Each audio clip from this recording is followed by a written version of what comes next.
नमस्कार सभी को, स्वागत है आपका ओम कक्षा कुंडली के इस यूट्यूब चैनल में।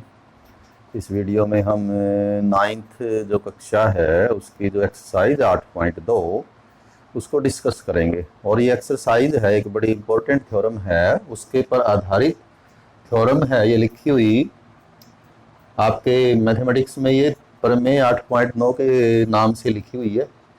किसी त्रिभुज की दो भुजाओं के मध्य बिंदुओं को मिलाने वाला रेखाखंड तीसरी भुजा के समांतर तथा लंबाई में आधा होता है। बड़ी इंपॉर्टेंट थ्योरम है ये त्रिभुज है हमारी ए बी सी। दिया है त्रिभुज ए बी सी सामने ये, जिसमें ये जो ए बी सी है इसमें जो ई है वो तो है ए बी का, और जो उधर एफ है वो है ए सी का मध्य बिंदु। मध्य बिंदु है तो यही इसने दिया हुआ है, दो भुजाओं के मध्य बिंदुओं को मिलाने वाला रेखाखंड। तो हमने इन दो भुजाओं के, इस भुजा का और इस भुजा के ये मध्य बिंदु लेके मिला दिए ई एफ। तो क्या सिद्ध करना आपको, मिलाने वाला रेखाखंड तीसरी भुजा के समांतर, ये जो रेखाखंड है ये इस भुजा के समांतर होगा, ये सिद्ध करना। सिद्ध करना है कि ये जो ई एफ है वो समांतर होगा बीसी के। साथ ही साथ यदि ई एफ की लंबाई की बात करें तो वो 1/2 BC होगी। BC का ये आधा होगा। ये किसी भी त्रिभुज की बात है, कोई भी त्रिभुज आप बनाएं। आपने ये त्रिभुज बनाई, इन दोनों भुजाओं के ये मध्य बिंदु लिए, इनको मिला लिया, तो क्या होगा, ये दोनों समांतर होंगी और इसकी लंबाई से आधी आएगी। तो इसको थेल्स थ्योरम के नाम से भी कहते हैं। तो हमें इसको सिद्ध करके दिखाना है कि वास्तव में ऐसा होता है। तो सामने ये चित्र बना हुआ है। तो ये जो बाहर की तरफ इसने सिर्फ त्रिभुज दी हुई है, हम इसमें थोड़ी सी रचना करेंगे सिद्ध करने के लिए। वो रचना क्या है कि ये जो सी डी है ये समांतर खींचनी है बीई के,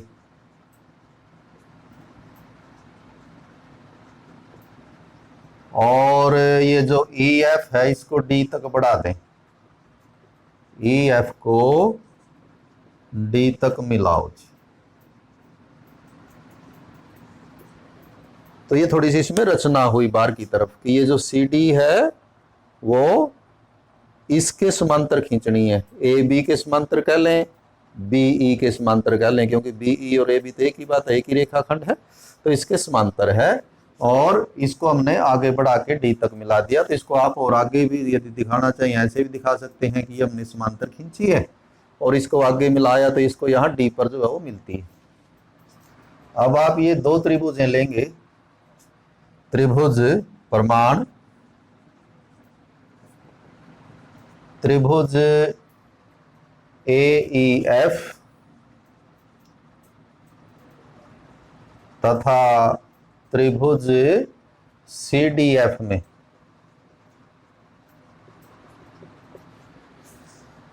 ए ई एफ ये वाली और इसके बिल्कुल सामने वाली सी डी एफ, इनमें क्या क्या बराबर है देखिए।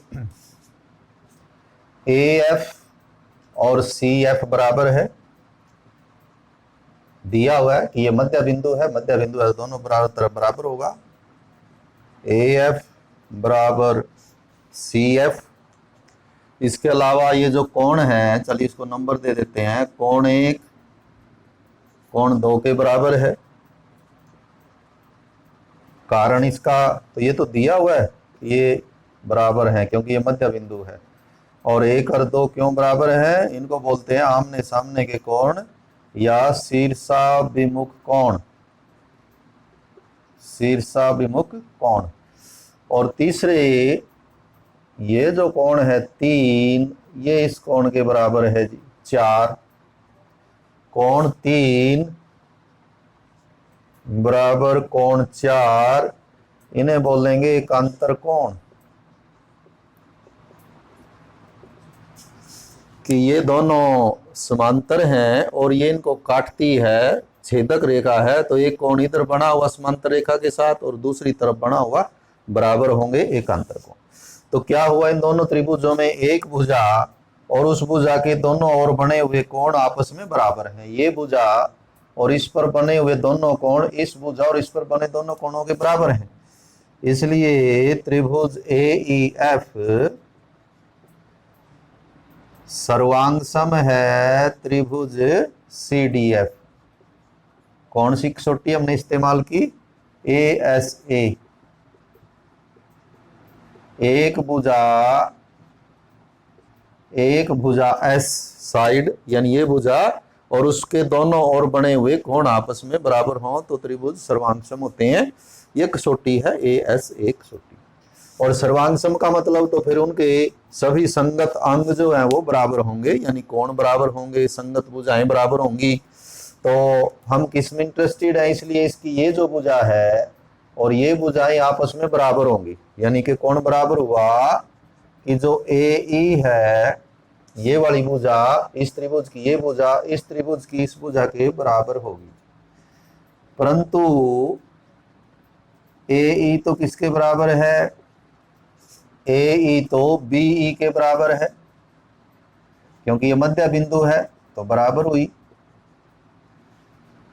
इसलिए कौन बराबर हुआ, BE और CD बराबर हुए। BE बराबर CD, यानी कि ये और ये बराबर होने का मतलब ये समांतर तो पहले से थे, बराबर भी हो गए। तो ये जो BCDE क्या बन गई आपकी, BCDE एक समांतर चतुर्भुज है। तो ये हमारी समांतर चतुर्भुज बन गई जी। और समांतर चतुर्भुज का मतलब जिसकी आमने सामने की भुजाएं समांतर हो, यानी ये दोनों समांतर और ये दोनों समांतर जी। और यही हमें सिद्ध करना था। क्या सिद्ध करना हमें, कि जो EF है वो इसके समांतर है। तो EF कह लें या ED कह लें, तो समांतर चतुर्भुज है तो जो ED है वो BC के समांतर है। ED समांतर है BC के, और ED समांतर होने का मतलब ये हुआ कि जो EF है वो समांतर है BC के। तो ये सिद्ध करके दिखाया हमने कि किसी त्रिभुज की भुजाओं के मध्य बिंदुओं को मिलाने वाला रेखाखंड तीसरी भुजा के समांतर होता है। तो EF समांतर है BC के।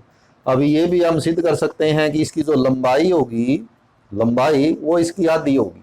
कैसे भला, क्योंकि अभी अभी हमने सिद्ध किया BCDE समांतर चतुर्भुज है, तो इसका मतलब आमने सामने की भुजाएं बराबर हुई। BC किसके बराबर हुई, BC बराबर हुई आपके DE के बराबर जी, या ED के बराबर, ED। लेकिन क्योंकि ये दोनों त्रिभुज सर्वांग सम हमने सिद्ध की थी, तो इसलिए इस त्रिभुज की ये जो भुजा है EF ये किसके बराबर होगी, इधर से DF के बराबर होगी। ये सर्वांग सम से जहां हमने ये सर्वांग सम सिद्ध की थी कि इसकी जो ये भुजा है AF वो DF के जो है वो जो EF है वो DF के बराबर होगी। अब यदि ये बराबर होगी तो BC और ED ये बराबर है, और ये मतलब F इसका मध्य बिंदु है, तथा कौन बराबर है, EF बराबर FD। ये हमने सिद्ध किया है। तो यदि हम इन दोनों को मिला दें कि ये टुकड़े दोनों बराबर हैं, तो ये मतलब मध्य बिंदु हुआ। F जो है वो ED का मध्य बिंदु हुआ, तो इसका मतलब ये हुआ कि जो EF लंबाई है EF वो आधी हो जाएगी BC के, आधी ही होगी, आधी इधर आधी इधर। तो EF बराबर 1/2 BC। तो एक बड़ी इंपॉर्टेंट थ्योरम है, थेल्स थ्योरम भी कह देते हैं। इस पर आधारित आगे हम 10वीं में भी आप जो है वो करेंगे। तो इसको हमें रिजल्ट को याद भी रखना है कि जब भी किसी त्रिभुज में हम दो भुजाओं के मध्य बिंदुओं को मिलाएंगे तो वो जो रेखाखंड आएगा वो तीसरी भुजा के समांतर आएगा, लंबाई में उसके आधा आएगा। तो इस पर आधारित एक्सरसाइज का ये सवाल भी करेंगे हम। और इसके अलावा एक प्रमेय है 8.10 भी है, लगभग ऐसी ही है। उसमें सिर्फ क्या दिया हुआ है किसी त्रिभुज की एक भुजा के मध्य बिंदु से, जैसे यही त्रिभुज ले लें तो एक भुजा के मध्य बिंदु से, मान लिया ये इसका मध्य बिंदु है, क्या कहता है ये दूसरी भुजा के समांतर, तो यहां से इसके समांतर ये रेखाखंड यदि खींच दें हम एफ तक, तो ये तीसरी भुजा को समद्विभाजित करेगा, तो ए एफ बराबर एफ सी होगा। ये भी आपका एग्जाम्पल है, उदाहरण है किताब में, ये भी इंपॉर्टेंट है। क्या कहता है ये, अभी तो जो हमने किया उसमें तो क्या था कि ये इस भुजा का मध्य बिंदु है, ये इस भुजा का मध्य बिंदु है, हमें ये सिद्ध करना है ये समांतर होंगे। अब क्या सिद्ध करना है कि ये तो मध्य बिंदु है, लेकिन ये क्या है, ये कुछ नहीं दिया, ये क्या दिया है कि यहां से फिर ये जो रेखाखंड खींचा है वो इसके समांतर खींचा है, और खींचते खींचते ये यहाँ एफ पे आके मिल जाता है इसको। तो आपको सिद्ध करना है कि जो एफ है वो ए सी का मध्य बिंदु होगा, तो ये भी सिद्ध करना है। तो लगभग ऐसा ही रहेगा, थोड़ा ही फर्क रहेगा उसमें, सिर्फ क्या फर्क होगा, इसी तरह हम रचना करेंगे कि सी डी इसके समांतर जो है वो खींचेंगे ए बी के, लेकिन अब तो क्या हो गया कि ये भी समांतर है, पहले ये समांतर नहीं थी, सिद्ध करनी थी, अब तो ये इसके समांतर है और ये इसके समांतर है, तो सीधा ही क्या हो जाएगा, बी सी डी ई एक समांतर चतुर्भुज जो है वो हो जाएगी। और यदि ये समांतर चतुर्भुज हो जाएगी तो इसका मतलब ये दोनों बराबर, ये दोनों बराबर, लेकिन ये तो इसके बराबर है क्योंकि ये मध्य बिंदु है, तो इसका मतलब ये भुजा और ये भुजा बराबर, फिर हम ये त्रिभुज लेके चलेंगे जैसे अभी ली थी, यानी उसमें थोड़ा सा क्या फर्क रहेगा, पहले हम इसमें तो ये बाद में लिखा हमने कि समांतर चतुर्भुज है, उसमें शुरू में ही आ जाएगा कि बी सी डी ई समांतर चतुर्भुज है। क्यों, क्योंकि ये तो समांतर हमने खींची है यहाँ, और ये समांतर उसने दे रखी है, तो समांतर चतुर्भुज है। समांतर चतुर्भुज है तो ये आमने सामने की भुजाएं बराबर हुई, बीई और डीसी, लेकिन बीई तो एई के बराबर है, तो मतलब एई जो है वो सी डी के बराबर हो जाएगी। उसके बाद फिर ये त्रिभुज और ये त्रिभुज लेंगे कि इन दोनों त्रिभुजों में ये बराबर है, ये भुजा और ये भुजा बराबर है, कोण इसी तरह बराबर हो जाएंगे और सर्वांग सम हो जाएंगी, और सर्वांग सम हो जाएगी तो इसकी ये भुजा और इसकी ये भुजा बराबर होके क्या आ जाएगा कि जो एफ है वो ए सी का मध्य बिंदु है। ये 8.10 थ्योरम है, एग्जाम्पल है, वो भी आपको करना चाहिए। अब इस पर आधारित इसने 8.1 का पहला सवाल दिया, बड़ा इंपॉर्टेंट है, इसी तरह के इसमें आगे भी दिए हुए हैं, तो वो भी करेंगे हम बाद में। तो फिलहाल ये पहला सवाल करते हैं, एक्सरसाइज है 8.2, और क्या कहता है ये कहता है कि चतुर्भुज है ए बी सी डी, तो आप एक तो चतुर्भुज बनाएं ए बी सी डी, वो तो कोई समांतर वगैरह नहीं है तो कैसी भी बना लें, तो जैसे आपने ये ए बी ले लिया, कहीं भी बी सी ले लें, फिर आप ये सी डी ले लें और इधर से इनको मिला दें, तो इस तरह से ये हमारे पास एक समांतर एक चतुर्भुज आ जाएगी जी। नाम है इसका ए बी सी डी। चतुर्भुज ए बी सी डी में आगे क्या कहता है, पी क्यू आर एस क्रमशः, क्रमशः का मतलब पी जो है वो पहला, क्यू दूसरा, आर तीसरा और एस चौथी भुजा का मध्य बिंदु है। तो पी जो है वो ए बी का मध्य बिंदु है, यहाँ ले लें हम पी, ये ले लिया हमने बीच में, पी ए बी का, क्यू बी सी का, और आर जो है वो सी डी का, आर सी डी का, और एस जो है वो ए डी का मध्य बिंदु है, एस। फिर आपको क्या सिद्ध करना है, कुछ चीजें सिद्ध करनी है, कुल मिला के तो ये सिद्ध करना है कि ये जो पी क्यू आर एस बनेगी, पी क्यू आर एस, ये एक समांतर चतुर्भुज बनेगी, सिद्ध कीजिए जी। तो ये जो पी क्यू और इधर से आप इनको मिला देंगे तो एक चतुर्भुज बन जाएगी। अब ये पहले वाली जो चतुर्भुज आपकी वो कैसी भी हो, यदि ये मध्य बिंदु है तो ये समांतर चतुर्भुज ही बनेगी, और इसके लिए रचना करेंगे हम एक विकर्ण, कोई सा भी एक विकर्ण भी इसमें आपको मिलाना पड़ेगा, तो आप एक विकर्ण को मिला लेंगे तो ये चित्र बन जाएगा। यानी कि हमारी ए बी सी डी ये कोई चतुर्भुज थी, कोई विशेष प्रकार की चतुर्भुज नहीं है, ये कैसी भी है। P इस AB का, Q BC का, R CD का और S AD का मध्य बिंदु है। फिर हमने इनको P Q R S को मिला दिया तो एक चतुर्भुज इसके अंदर बन गई। हमें सिद्ध करना है कि ये जो चतुर्भुज बनी है वो समांतर चतुर्भुज बनेगी, यानी इसकी आमने सामने की भुजाएं समांतर भी होंगी और बराबर भी होंगी लंबाई में। तो आपको सिद्ध करना है कि जो P Q है वो SR के बराबर है। इसने भी लिखा हो, बल्कि सिद्ध कीजिए P Q बराबर SR है। और ये भी सिद्ध करना है कि जो PS है वो QR के बराबर भी है और समांतर भी है। तो अपने आप ही PQRS एक समांतर चतुर्भुज बन जाएगी। तो देखिए दिया है वगैरह, तो इसमें जो सामने लिखा हुआ वही चीज आ जाएगी। क्या दिया आपको, एक चतुर्भुज दी हुई है ABCD, जिसमें क्या क्या है वही चीज लिखेंगे। P AB का, Q BC का, R CD का और तीसरा होगा, चौथा हो गया हमारा S जो है वो AD का मध्य बिंदु है। ये हमें दिया हुआ है, सिद्ध करना है, ये दिया ही है, ये चीज सिद्ध करनी है। 3 भाग हैं इसके।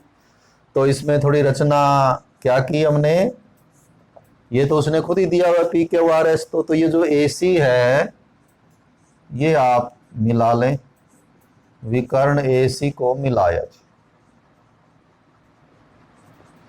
अब इसका आगे जो प्रमाण है उसके लिए हम क्या करेंगे, जो अभी अभी थ्योरम हमने की थी। क्या थ्योरम की थी, हमने थ्योरम की थी कि किसी त्रिभुज में 2 भुजाओं के मध्य बिंदुओं को मिलाने वाला रेखाखंड तीसरी भुजा के समांतर और लंबाई में आधा होता है। ये इस्तेमाल करेंगे।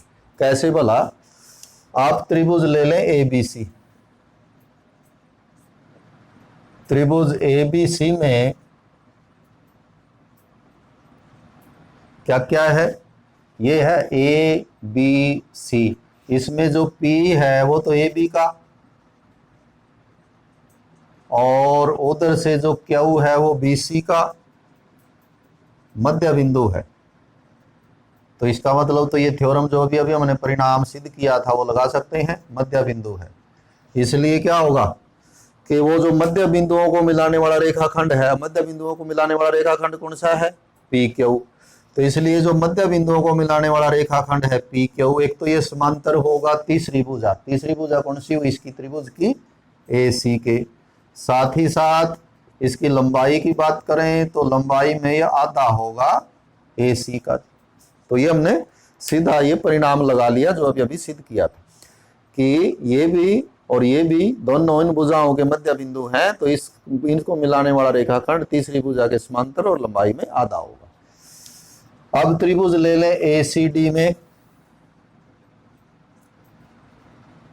इसी प्रकार इसको आप नंबर 1 दे सकते हैं, यहां नंबर 1। इसी प्रकार त्रिभुज जो ऊपर रह जाती है ACD, उसमें भी देखिए यही बात है। क्या है उसमें, R जो है वो CD का, और इधर से जो S है वो AD का मध्य बिंदु है, मिड पॉइंट है जी, मध्य बिंदु है। तो क्या होगा, इसलिए जब इन मध्य बिंदुओं को मिलाने वाला जो रेखाखंड होगा, यानी कि जो SR होगा, वो रेखाखंड तीसरी भुजा के समांतर होगा इस त्रिभुज की। ये तो इन भुजाओं के तो ये मध्य बिंदु है, तो तीसरी भुजा ये बच गई इसकी। तो SR समांतर होगा AC के और लंबाई में आधा होगा जी।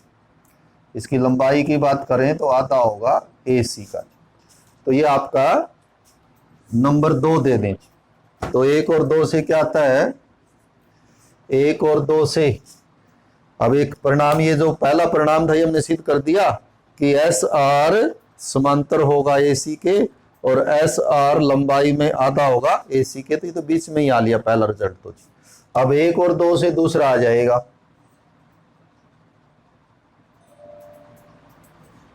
1 और 2 से क्या है, 1 और 2 से देखिए जो PQ है वो भी AC का था, जो SR है वो भी AC का था। तो इसलिए PQ बराबर SR, PQ बराबर एस आर, और ये समांतर भी हैं, पी क्यू समांतर भी होगा एस आर के जी। क्यों होगा समांतर?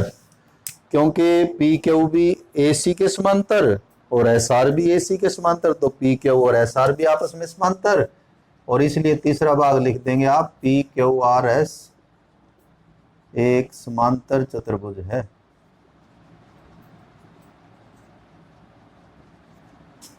तो ये इस वीडियो में हम आज इतना ही करेंगे, बाकी जो सवाल हैं इसके थ्योरम्स हैं वो अगले वीडियो में जो है वो की जाएंगी।